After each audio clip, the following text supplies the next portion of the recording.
આજે શ્રાવણ માસનો અંતિમ દિવસ છે, જેથી આ દિવસે જો શિવજીના શાસ્ત્રોક્ત ઉપાયો કરવામાં આવે તો મહાદેવની અસીમ કૃપા પ્રાપ્ત થાય છે। તો આવો શાસ્ત્રી પ્રફુલભાઈ પંડ્યા પાસેથી જાણીએ કે કેવી રીતે દીપદાન દ્વારા મેળવી શકાય છે મહાદેવની કૃપા। મૃત્યુંજય મહાદેવ ત્રાહિમામ શરણાગતમ જન્મ મૃત્યુ જરા વ્યાધિ પીડિતમ કર્મ બંધને। જય ભગવાન મિત્રો, હું છું પ્રફુલભાઈ પંડ્યા। ભક્તિ સંદેશ કાર્યક્રમની અંદર આપનું સ્વાગત છે।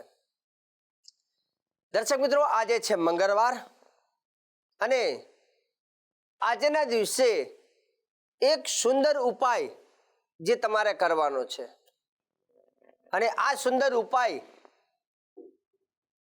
તમારા જીવનમાં ઘણો બધો આપે છે લાભ। મિત્રો, ખાસ કરીને દરેકના જીવનમાં ક્યાંક ને ક્યાંક સુખ અને ક્યાંક દુઃખ જોવા મળે છે। શ્રાવણ માસ જ્યારે પૂર્ણ થાય છે, સમજો કે આજે સવારે 7:30 બાદ અમાસ પૂર્ણ થાય છે। ગઈકાલે પણ અમાસ અને આજે પણ અમાસ કહી શકાય, 7:30 પૂર્ણ થાય છે અને આજે મંગળવાર છે, મંગલકારી મંગલ।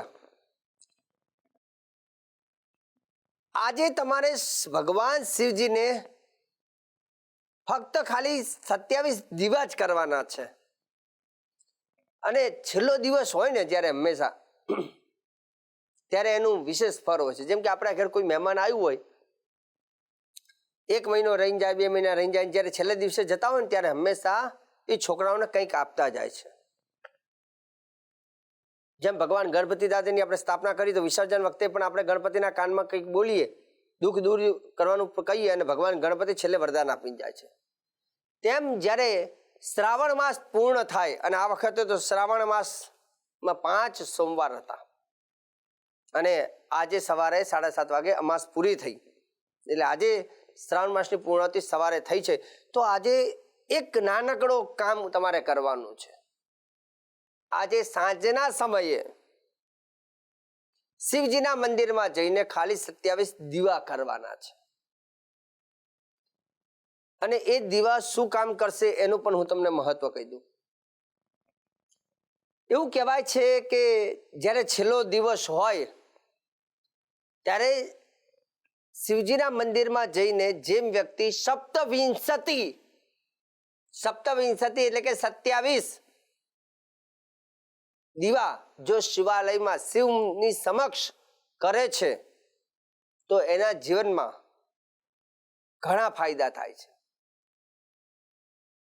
પહેલો ફાયદો તો કે એ ઘરની અંદર જે દુઃખ હોય ને, જે દરિદ્રતા હોય, એ દુઃખ અને દરિદ્રતા નષ્ટ થાય છે અને એ ઘરમાં ધન સંપત્તિની વૃદ્ધિ થાય છે।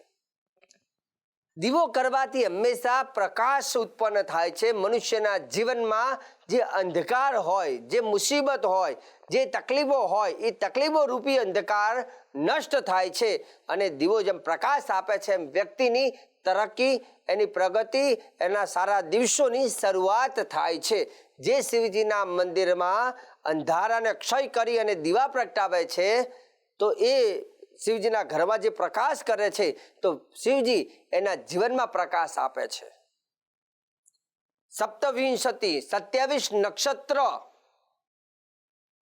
એવું કહેવાય છે કે એ નક્ષત્રની માળા એટલે કે શિવજીને 27 દીવા તમારે કરવાના। જેમ કોઈ ગળામાં કોઈને આપણે હાર પહેરાવીએ છીએ તો હારની આકૃતિ જેવી રીતે તમારે 27 દીવા શિવજીની સામે મૂકવાના, અથવા શિવજીને શિવલિંગની ફરતા પણ મૂકી શકો, અથવા દક્ષિણથી ઉત્તર બાજુથી માંડીને આખી એક લાઈન કરવાની 27 દીવાની।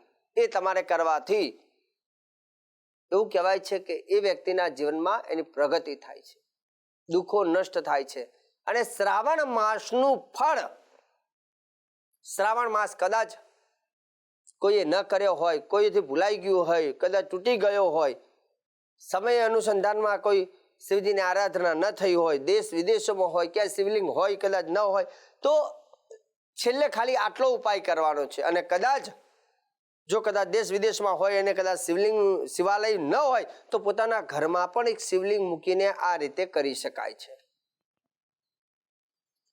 પણ કરવાનું છે કેવલ રાત્રિ એટલે કે સાંજના સમયે 7 વાગ્યાની આજુબાજુમાં કરી શકાય, 6 થી 7 ની આજુબાજુમાં કરી શકાય. હવે રહી વાત જ્યારે દીવા કરો છો ત્યારે દીવા જે કંઈ કરો એ 27 ઊભી વાટના દીવા કરવાના છે, આડી વાટના નહીં પણ ઊભી વાટના દીવા કરવાના છે. જ્યારે તમે દીવો કરો છો ત્યારે ઘી બને ત્યાં સુધી ગાયના ઘીના દીવા તમારે કરવાના છે. દીવા કરતી વખતે ખાસ કરીને માટીનું કોડિયું અથવા તાંબાના કોડિયાનો ઉપયોગ કરવો જરૂરી છે.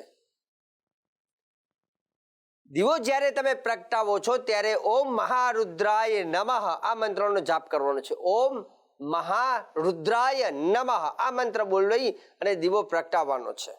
27 દીવા વખતે 27 વખત ઓમ મહારુદ્રાય નમઃ બોલવાનું છે.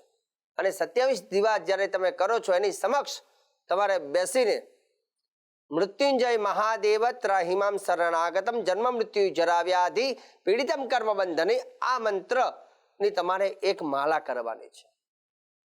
મિત્રો, શાસ્ત્ર કહે છે કે આ 27 દીવા કરવાથી ફાયદા શું? તો ફાયદા તો કયા, પણ એના સિવાય વિશેષ ફાયદા શું? તો લખ્યું છે કીટા પતંગા મસકાશ્ચ વૃક્ષા જલે સ્થલે યે વિચરંતી જીવા દૃષ્ટ્વા પ્રદીપમ ન ચ જન્મ ભાગિનો ભવંતિ નિત્યશ્ચ પસાહી વિપ્રા. એવું કહેવાય છે કે તમે આ દીવા કરો છો એનાથી તમારું તો કલ્યાણ થાય છે, તમારી તો પ્રગતિ થાય છે, પણ એના સિવાય જે વ્યક્તિ તમારા દીવાને જોવે છે, અને એમાં મનુષ્યની વાત નથી પણ લખ્યું છે કીટ પતંગાદી, કીડી હોય, મકોડો હોય, અથવા પતંગિયા હોય, અથવા કોઈ વૃક્ષ હોય, અથવા પાણી હોય, અથવા કોઈ પણ જીવ જો આવા આ 27 દીવાને શ્રાવણ માસના છેલ્લા દિવસે એટલે કે આજે મંગળવારના દિવસે જો એને જોવે છે તો એનાથી તે જીવનો મોક્ષ થાય છે, એને શિવલોકમાં એનો વાસ થાય છે. અને આ 27 દીવાના દર્શન કર્યા બાદ એ જીવનો બીજી વખત કોઈ યોનિમાં જન્મ થતો જ નથી અને સમસ્ત પાપમાંથી મુક્તિ મળે છે.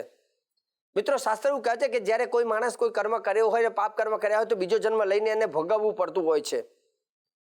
પણ જો કોઈ જીવનો અથવા જે વ્યક્તિ આ કરે છે અને એ આ રીતે 27 દીવા શિવજીને અર્પણ કરે છે તો એ વ્યક્તિના પાપનો ક્ષય થઈ જાય છે અને શિવલોકમાં સીધો જ એનો વાસ થાય છે, એને બીજો ક્યારેય જન્મ લેવો પડતો નથી. તો તમારા દીવાથી તમારું તો કલ્યાણ થાય છે, પણ એના સિવાય ઘણા બધા એવા જીવો છે જે અમુક યોનિમાં બહુ જ હેરાન હોય, પણ એ જીવો જો આના દર્શન કરી જાય, આને જોઈ લે તો એનો પણ મોક્ષ થઈ જાય છે. ઘણું બધું આમ આ એકંદરે આ દીવા કરવાથી ઘણા બધા લોકોનું કલ્યાણ થાય, ઘણા બધા જીવોનું કલ્યાણ થાય. અને તમને તમારું તો કલ્યાણ એટલે થાય કેમ કે પ્રજ્વલિત તમે કરો છો અને તમારા પ્રજ્વલિત કરવાથી એ જીવોની દ્રષ્ટિ પડી અને એ જીવનો મોક્ષ થયો. એક જીવનો મોક્ષ થાય એટલે કેટલો ફાયદો થાય છે, વિચાર કરો.